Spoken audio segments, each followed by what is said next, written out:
বন্ধুরা এই যে শোল মাছটা আজকে রান্না করব পিপলের পাতা দিয়ে। এই যে ফ্রিজে রাখছিলাম তো এই জন্য পিপলের পাতা দিয়ে রান্না করলে মজা লাগবে। আজকে পিপলের পাতা দিয়ে এটা রান্না করবো, আপনাকে দেখাবো কেমনি। বন্ধুরা এই পিপলের পাতায় যে তুইলাই না ধুয়ে নিছি এটি দিয়ে রান্না করবো শোল মাছ, পুরা পুরা করবো। বন্ধুরা পেঁয়াজ মরিচ দিয়ে দিলাম।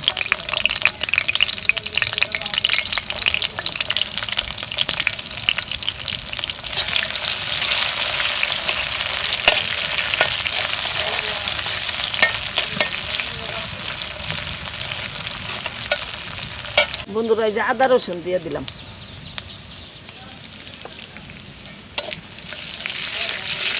একটু পানি দিয়ে দিলাম।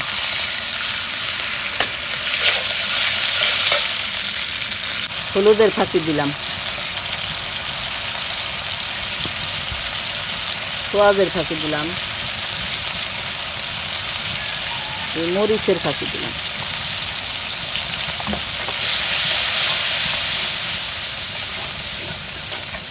এই যে পিপলের পাতাগুলো দিয়ে দিয়েছি কষাইয়ে এটার ভিতরে মাছ কষানো।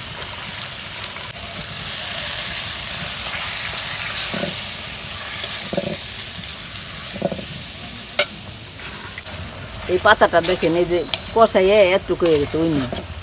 এখন এটার ভিতরে মাছ ছেড়ে দিই। এই শোল মাছগুলো এটার ভিতরে দিয়ে দিলাম, দিয়ে এই যে কষাইয়ে পুরা পুরা করে ফেলাম, জল দিন না।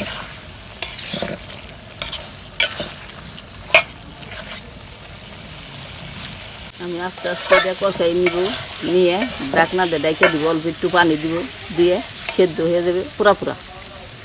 জল রাখলে খাওয়া যাবে না। এই দেখেন এই যে এইভাবে পুরা পুরা করে নিব, আস্তে আস্তে বসাই, আস্তে আস্তে জাল জ্বলবো আর এইভাবে পুরা পুরা হয়ে যাবে। পুরা পুরা হইলে একটা গ্রান আসে অন্যরকম। তেলে এই যে পুরপুর করতেছে, তেলেই পুরা পুরা হয়ে যায় বাজা বাজা। বন্ধুরা এই যে এখন নামাই নেই, পুরা পুরা হয়ে গেছে। এখন এই যে ডালুম বাটিতে মাছ দিয়ে পুরা পুরা করছি, এটা খাইতে ভালো লাগে।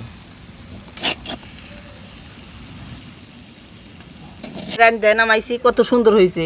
শোল মাছ দেয় পিপলের পাতা দেয়, অনেক মজা লাগে, অনেক সুন্দর হয়েছে। কালার দেখেন সবুজ কালার হয়েছে। আপনাদের যদি ভালো লাগে এইভাবে বাসায় রান্না করে খাইয়া দেখেন, অনেক ভালো লাগে গিলা এইভাবে রান্না করলে। এই যে তেলগুলা, ওই যে তেলগুলা চুপ চুপ করতেছে, তেলে ভাজা ভাজা হয়েছে অনেক।